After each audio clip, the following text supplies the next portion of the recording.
నుంచి దేవుని ఘనమైన పరిశుద్ధనామకే మహిమ కలుగును గాక. చిన్న ప్రార్థన చేసుకుని వాక్య భాగంలోకి వెళ్దాం. స్తోత్రం నాయన, మహాపరిశుద్ధుడు అనే దేవ మీకే వందనాలు, స్తోత్రాలు. మహోన్నతుల మహాగణుడ గొప్పవాడ, జీవము గల మా తండ్రి, జీవాధిపతి, సర్వశక్తి మంత్రుగ దేవ మీకు స్తోత్రాలు ప్రభువా. అయ్యా అదే కలసంలో వివాదాల్సిందుకు వచ్చాం. మమ్మల్ని దీవించండి, ఆశించండి, కృప దయచేయండి, సహాయం నడిపించి మీరే మహిమ పొందమని ఈ సన్నిధి మీ ప్రశాంత మాకు తోడుగా ఉంచి సహాయం చేసి అయ్యా వాక్యం చూసిన ప్రతి బిడ్డను కూడా దీవించి ఆశ్రయించమని యేసు నామములో అడుగుతున్నాం తండ్రి. మంచి దేవుని ఘనమైన పరిశుద్ధ నామముకే మహిమ కలుగును గాక. దేవుని యొక్క మహాకృపను బట్టి గత కాలం అంతా కూడా దేవుడు కాచి కాపాడి ఆయన రెక్కల కింద దాచి మరొక రోజు ఆయన సద్దులు గడపడానికి దేవుడు సమయాన్ని దయచేశాడు. అందరి బట్టి ఆయన నామముకి మహిమ కలుగును గాక. వాక్యం చూస్తున్నా మీ అందరికీ కూడా ప్రభువైన యేసుక్రీస్తు నామములో వందనంలో శుభములు తెలియజేస్తున్నాను. నేను దినాన్ని 2వ సమయాల గ్రంథం 23వ అధ్యాయాన్ని మనం ధ్యానం చేసాం. 23వ అధ్యాయంలో రాబో మెస్సయ్య గురించి, క్రీస్తుని గురించి మాట్లాడిన కొన్ని మాటలోనే, అలాగే రాజు దగ్గర, దావీదు దగ్గర అనుచరులుగా ఉన్న వారు రాజు కోసం ఎంత ప్రయాసపడ్డారో, రాజు కోసం ఎంత ప్రాణాలకైనా తెగించి నిలబడ్డారో ఆ యొక్క పరిస్థితులు మనం చూసాం. వాళ్ళ దగ్గర ఉన్న వారిలో, మొత్తం ఉన్న వారిలో చాలా ప్రాముఖ్యమైన వారిలో 30 మంది ఉంటే 30 మందిలో కూడా ముగ్గురు ఇంకో ముగ్గురు అసలు రాజు కోసం ప్రాణము కూడా తెగించి రాజు కోసం వాళ్ళు చేసిన పనంతా కూడా దేవుడు ఏది మర్చిపోకుండా అన్ని కూడా రాయించాడు. అయితే ఇక్కడ జరిగిందంతా కూడా రాజు కోసం కాదు, కానీ దేవుని పక్షాన, దేవుని ప్రజల పక్షాన చేసిన వారి యుద్ధం, దేవుని జనుల కోసం ప్రత్యేకమైన యుద్ధం వాళ్ళు చేసి ఉన్నారు. దాన్ని బట్టి దేవుడు ఈ గ్రంథంలో వారి పేర్లన్నీ కూడా వ్రాయించారు. తర్వాత 24వ అధ్యాయంలో మనం చూసినట్లయితే, ఇంకొక మారు యెహోవా కోపము ఇశ్రాయేలు మీద రగులుకొనగా ఆయన దావీదును వారి మీదకి ప్రేరేపణ చేసి, నీవు పోయి ఇశ్రాయేలు వారిని, యోధా వారిని లెక్కించమని అతనికి ఆజ్ఞ ఇచ్చాను. అందుకు రాజు తన యుద్ధనున్న సైన్యాధిపతి అయిన యోవాబును పిలిపించి, జనసంఖ్య ఎంత అనేది నాకు తెలియగలందులకై దాను మొదలుకొని బేర్షెబా వరకు ఇశ్రాయేలు గోత్రములలో నువ్వు సంచారము చేసి వారిని లెక్కించమని ఆజ్ఞయగా, యోవాబు జనుల సంఖ్య ఎంతై ఉన్నను నా ఏలినవాడును రాజునగు నీవు బ్రతికి ఉండగానే దేవుడైన యెహోవా దాని 100 అంతలు ఎక్కువ చేయనుగాక. నా ఏలినవాడును రాజునగు నీకు ఈ కోరిక ఎలా పుట్టెను అనును. అయినను రాజు యోవాబునకు సైన్యాధిపతులకు గట్టి ఆజ్ఞ ఇచ్చి ఉండుట చేత యోవాబును సైన్యాధిపతులను ఇశ్రాయేలు సంఖ్య చూసుటకై రాజు సముఖములో నుండి బయలువెళ్ళి యోర్దాను నది దాటి యాజేరు తట్టున గాదు లోయ మధ్య నుండి పట్టణపు కుడిపార్శ్వమునున్న ఆరోయేరు దిగి అక్కడి నుండి గిలాదునకు తహింహోది ఓర్చి దేశమునకు వచ్చిరి. తర్వాత దానాయానునకు పోయి తిరిగి సీదోనుకు వచ్చిరి. అక్కడి నుండి బురుజు గల తూర్పు పట్టణమునకును ఇవ్వేల యొక్కయు కనానీయుల యొక్కయు పట్టణములన్నిటికి వచ్చి యూదా దేశపు దక్షిణ దిక్కునున్న బేర్షెబా వరకు సంచరించిరి. ఈ ప్రకారము వారు దేశమన్నంతయు సంచరించి 9 నెలల 20 దినాలు తిరిగి యెరూషలేమునకు వచ్చిరి. అప్పుడు యోవాబు జనసంఖ్య వెరసి రాజునకు అప్పగించెను. ఇశ్రాయేలు వారిలో కత్తి దూయగల 8 లక్షల మంది యోధులు ఉండిరి. యూదా వారిలో 5 లక్షల మంది ఉండిరి. హల్లెలూయా.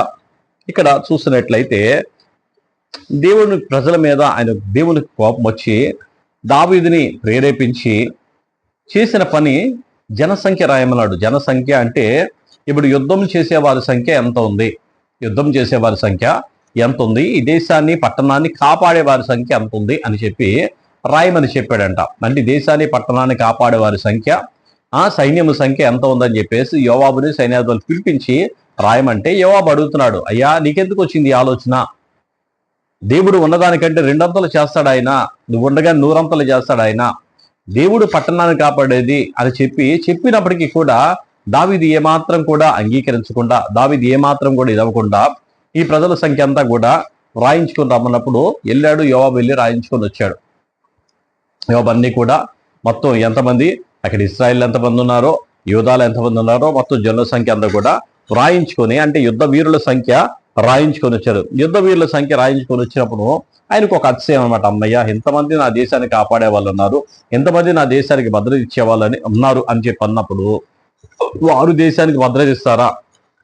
యెహోవా పట్టణాన్ని కాపాడని ఎలా వాడు కాపాడేవాడు రాత్రంతా మేలుకొని ఉంట వ్యర్థమే. ఆయన యుద్ధం చేయకపోతే వీళ్ళు ఎంత యుద్ధం చేసినా వ్యర్థమే.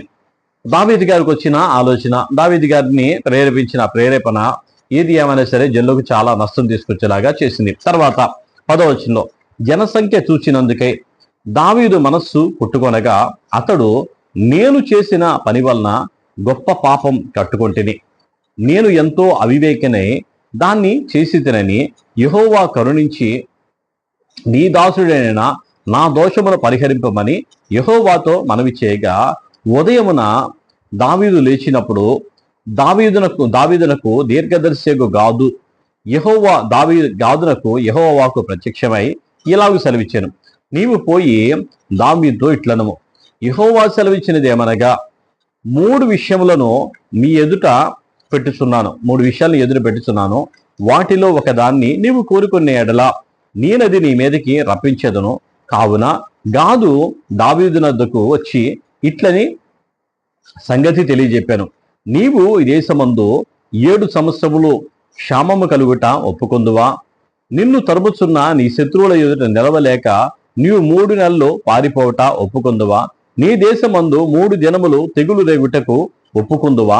యోచన చేసి నన్ను పంపిన వారికి నేనేయవలసిన ఉత్తరము నిశ్చయించి తెలియచేయమనగా, అందుకు దావీదు, నాకేమీ తోచక ఉన్నది, గొప్ప చిక్కుల్లో ఉన్నాను, యెహోవా బహువాత్సల్యత గలవాడు గనుక మనుషుని చేతిలో పడుట కంటే యెహోవా చేతిలోనే పడుదుముగాక అని గాదుతో అనెను. అందుకు యెహోవా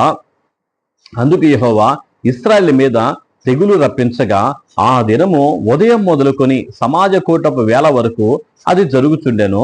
అందుచేత దాను నుండి బెయేర్షెబా వరకు 70,000 మంది మృతి నొందిరి. అయితే దూత యెరూషలేము పైన హస్తము చాపి నాశనం చేయబోనప్పుడు యెహోవా ఆ కీడును గుర్చి సంతాపముంది, అంతే చాలును, నీ చెయ్యి తీయమని జనులను నాశనం చేయు దూతకు ఆజ్ఞ ఇచ్చెను. యెహోవా దూత యెబూసీయుడైన అర్నోను యొక్క కళ్ళము దగ్గర ఉండగా దావీదు జనులను నాశనం చేసిన దూతను కనుగొని యెహోవాను ఇలాగు ప్రార్థించెను, చిత్తగించుము, పాపం చేసేవాడు నేనే, దుర్మార్గంగా ప్రవర్తించిన వాడును నేనే, గొర్రెల వంటి వీరేమి చేసిరి, నన్నును నా తండ్రి ఇంటి వారిని శిక్షించుము. హల్లెలూయా.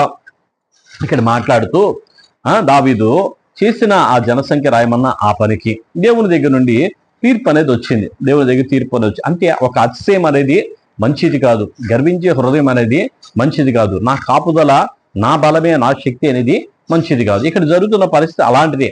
మన శక్తి కానీ బలం కానీ మనల్ని కాపాడలేదు. మనం అతిశయించడం అనేది లోకాన్ని బట్టో డబ్బును బట్టో మనకున్న పరిస్థితిని బట్టో మనం అతిశయించడం అనేది కరెక్ట్ కాదు అని చెప్పి ఇక్కడ మాట్లాడుతూ జరుగుతున్న పరిస్థితి అలాంటిదే చెప్తూ ఇక్కడ ఉన్నాడన్నమాట. ఈ విషయమై ఆయన అతిశయించిన విషయం దావీదుకి అర్థమైంది, ఆయన గర్వించిన విషయం దావీదుకి అర్థమయ్యి వెంటనే దేవుడి దగ్గర పశ్చాత్తాపతుడే దేవుని దగ్గర నుండి గాదు అయిన దీర్ఘదర్శిని పిలిపించి ఇలా చేశానయ్యా అనగానే ఆ గాదు దేవుని దగ్గర గాదుని దేవుడే పంపించాడు. దావీదు దగ్గరికి పంపించినప్పుడు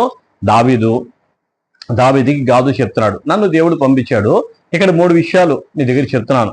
ఈ 3 విషయాల్లో ఎన్నాళ్ళు 3 సంవత్సరాలు కరువు వచ్చింది, కరువుకు నీవు ఒప్పుకుంటావా? లేదా 7 సంవత్సరాలు కరువు క్షేమం కలగడానికి ఒప్పుకుంటావా? లేదా 6 నెలలు నేను శత్రువు తరుముతా ఉంటే దాన్ని ఒప్పుకుంటావా? లేదా 3 రోజుల పాటు తెగులు వస్తే దానికి నువ్వు ఒప్పుకుంటావా అని చెప్పి దావీదు దగ్గర ఆ మాట చెప్పాడు. 7 సంవత్సరాల కరువా, లేదా 6 నెలలు నువ్వు శత్రువులు భయపడి నువ్వు పారిపోతావా, లేదా 3 రోజుల పాటు తెగులు వస్తే తెగులుకు ఒప్పుకుంటావా అని చెప్పి అడిగినప్పుడు దావీదుకి ఏం చేయాలో ఏమి తోచక, ఏమి ఆలోచన చేయక, మనుషుల చేతిలో పడ్డం కంటే కరువు వచ్చిందనుకో పిల్లల కోసి తినేసేంత దుర్మార్గమైన మూర్ఖమైన పరిస్థితి అయింది. 7 సంవత్సరాల కరువు అంటే మామూలు కరువు కాదు అని చెప్పేసి ఆ కరువుకు ఒప్పుకోలేదు. అలాగే మనుషుల చేత పారిపోవడం అంటే అది చాలా దుర్మార్గమైన విషయం. దేవుని ఎదురు ఎప్పుడు కూడా గొల్యాతు వచ్చినప్పుడు నిలబడ్డాడు కానీ పారిపోలా. గులియాతు వచ్చినప్పుడు జనులందరూ కూడా చేతులు బిసుకుంటా నిలబడితే దావీదు మాత్రమే నిలబడ్డాడు. అలాంటిది శత్రువుకు భయపడడం ఏంటి, శత్రువుకు భయపడి నేను పారిపోవడం ఏంటి? అలా కూడా కాదు, అది దేవుని ఎదుట. అయితే దేవుడు కరుణావాత్సల్యం గలవాడు, ఏ తెగులైనా ఏదైనా రాని ఆయన ప్రేమ కలిగిన దేవా అని చేతుల్లోనే పడతానని చెప్పేసి ఆయన అనుకొని, సరే 3 రోజులు తెగులకి నేను అంగీకరిస్తాను అని చెప్పినప్పుడు 3 రోజులు తెగులు వచ్చింది. 3 రోజులు తెగులు వస్తే దాదాపుగా 70,000 మంది చనిపోయారు. వీళ్ళందరూ రక్షించిన వాళ్ళే, వాళ్ళందరి మీద దేవుని కోపం వచ్చి ఉన్నవారే. దేవుని కోపం రగులుకొనగానే ఇదంతా కూడా జరుగుతుంది. దేవుని యొక్క కాపుదల, దేవుని యొక్క కృపాక్షేమాలు మన దగ్గర లేకపోతే మనం ఏది ఏమైనా సరే పడిపోయే స్థితిలో ఉంటాం. ఆయన కృపా నిక్షేమం మన దగ్గర ఉంటే, ఎప్పుడు కూడా ఆయన కరుణావాత్సలు మన దగ్గర ఉంటే, ఆయన పాదాల దగ్గర మనం ఉన్నట్లయితే ఎప్పుడు కూడా ఆయన క్షేమం ఇస్తాడు, భద్రత ఇస్తాడు. మనల్ని అతిశయం అనేది మంచిది కాదు. న్యాయపరుల గ్రంథంలో కూడా అలాగే చేశారు, దేవుని విరోధంగా చేశారు. ఇప్పుడు కూడా వాళ్ళు అలాగే చేసి దేవుని విరోధంగా వాళ్ళు చేస్తున్న ఆ పనికి ఇప్పుడు జరిగింది. 70,000 మంది కూలిపోతే మళ్ళా దావీదు వచ్చి దేవుని దగ్గర ఆ సంహరించే దూత వచ్చి వాళ్ళందరూ సంహరిస్తూ ఉండగా వచ్చి యొర్నాను కళ్ళమ్మ దగ్గర యెహోవా దూత దగ్గరికి వచ్చి ప్రార్థన చేస్తున్నాడు. అయ్యా, పాపం చేసిన వాడిని నేను, ఇలా జనాభ లెక్క రాయించిన వాడు నేను, గొర్రెలంటి వారయ్యా, వారిని ఏం చేయొద్దయ్యా అని చెప్పేసి దేవుడి దగ్గర ప్రార్థన చేస్తా దేవుడి దగ్గర వేడుకొని చుండగా ఆ దేవుడు కనికరపడి వెంటనే అక్కడ చెప్తున్నాడు అనమాట. ఆ సంహార దూతని ఇక చాలుని చెయ్యి అరకది అని చెప్పి ఒక గద్దెంపుగా అక్కడ సంహార దూత ఆగిపోయాడు. ఇక వారి దగ్గర చావు అనేది ఆగిపోయింది. ఆగిపోయిన తర్వాత 18వ వచనం మనం చూసినట్లయితే, ఆ దినమున గాదు దావీదు వద్దకు వచ్చి, నీవు పోయి యెబూసుడైన అర్నాను యొక్క కళ్ళములో యెహోవా నామమున ఒక బలిపీఠం కట్టించమని అతనితో చెప్పగా, దావీదు గాదు చేత యెహోవా ఇచ్చిన ఆజ్ఞ చొప్పున పోయిను. అర్నౌన రాజును అతని సేవకులను తన దాపునకు వచ్చుట చూచి బయలుదేరి రాజునకు సాష్టాంగ నమస్కారం చేసి, నా ఏలినవాడును రాజునకు నీవు నీ దాసుడనైనా నా యొద్దకు వచ్చిన నిమిత్తమేమని అడగగా, దావీదు ఈ తెగులు మనుషులకు తగలకుండా నిలిచిపోవునట్లు యెహోవా నామమున ఒక బలిపీఠం కట్టించుటకై నీ యొద్ద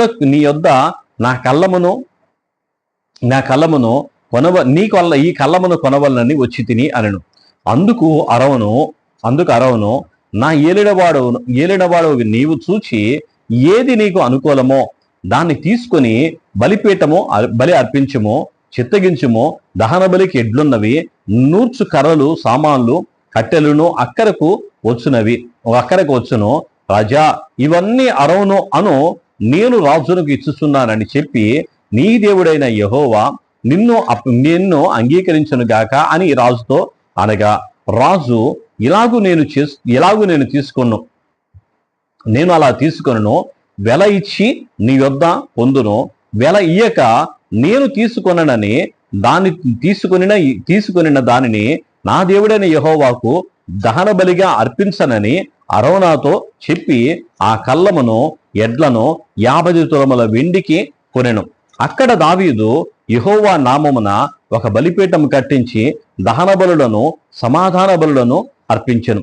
యెహోవా దేశము కొరకు చేయబడిన విజ్ఞాపనలను ఆలకింపగా ఆ తెగులు ఆగి ఇశ్రాయేలును విడిచిపోయెను. హల్లెలూయా. అప్పుడు వెళ్ళి గాదు వచ్చి చెప్తున్నాడు అనమాట.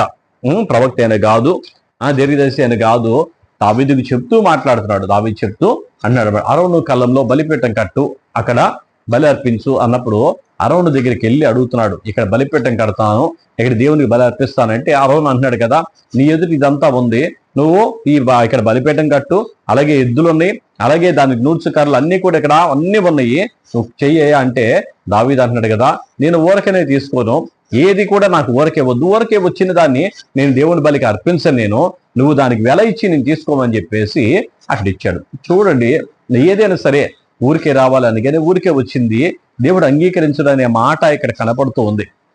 చూడండి, అబ్రహాం మనం చూసినప్పుడు అదుల్లాము గుహలో అక్కడ అడిగినప్పుడు ఆ గుహలో మక్వేలా గుహల దగ్గర వాళ్ళు ఆ దేశం వాళ్ళందరూ కూడా ఊరికే తీసుకోమన్నా సరే ఆ రోజు తీసుకోవాలా, నాకు ఊరికే వద్దు, వెల ఇచ్చే తీసుకుంటా అని చెప్పేసి వెల ఇచ్చి కొనుక్కున్నాడు. అలాగే ఇప్పుడు ప్రాంతాన్ని కూడా వెల ఇచ్చే కొనుక్కున్నాడు. ఇర్మియా గ్రంథంలో మనం చూసినట్టయితే దేవుని యొక్క స్థలాన్ని, దేవుని యొక్క దాన్ని, ఆ యొక్క పొలాన్ని కూడా ఇర్మియాతో వెల ఇచ్చి కొనిపించాడు. ఈరోజు అదే వెల ఇచ్చి కొన్నాడు కాబట్టి ఆ వెలను బట్టి ఈరోజు యెరూషలేము ప్రాంతాన్ని వారు స్వాధీనపరచుకోవడానికి యెరూషలేము మాది అని చెప్పేసి దీని దస్తావేజులతో సహా తీసుకొచ్చి వాళ్ళు పోరాటం చేస్తూ ఉన్నారు. వెల ఇచ్చి కొనడానికి విలువ ఎక్కువ. వెల లేకుండా ప్రభువు కూడా మనందరూ కూడా ఆయన రక్తం అనే వెల ఇచ్చి మనల్ని కొన్నాడు. వెల ఇచ్చి మనల్ని కొన్నాడు కాబట్టి మనం విలువైన వారు, విలువైన సొత్తు. అందుకే వెల ఇచ్చి కొనడానికి విలువ ఉంది. ఆ విలువన దాంట్లో దేవుని యొక్క అక్కడ బలిపీఠం కట్టి బలిపీఠం దగ్గర బలి అర్పిస్తూ ఉండగానే ఆ తెగులంతా కూడా ఆగిపోయి ఆ మరణపు దూత వారిని విడిచి వెళ్ళిపోయాడు. దేవుడి మాట దీవించి ఆశ్రయించను గాక, దేవుని కృపతోడే ఉండి నడిపించను గాక. ప్రార్థన చేసుకుందాం. స్తోత్రం నాయన, మహాపరిశుద్ధుడు అనే దేవ, మీకే వందనాలు, స్తోత్రాలు. మహోన్నతుడ, మహాగణుడ, గొప్పవాడ, జీవము గల యేసయ్య, జీవాధిపతి, సర్వశక్తుడుగా మా దేవ, సర్వాధికారి, మీకు స్తోత్రం నాయన. ఉదయకాల సమయంలో ప్రభువా మీ పాదాల చెంతకు వచ్చాం. దీవించండి, ఆశించండి, సహాయం చేసి కృపతో వదిలిచేసి మీరు మహిమ పొందమని, మీ ఆత్మాభిషేకం మా మీద నుంచి కృపతో వదిలిచేసి సహాయం చేసి నడిపించి తమ జరిగించమని, చూస్తున్న ప్రతి బిడ్డను కూడా దీవించి ఆశ్రయించమని యేసునామములో అడుగుచున్నాం తండ్రి. ఆమేన్. అందరికీ వందనాలు.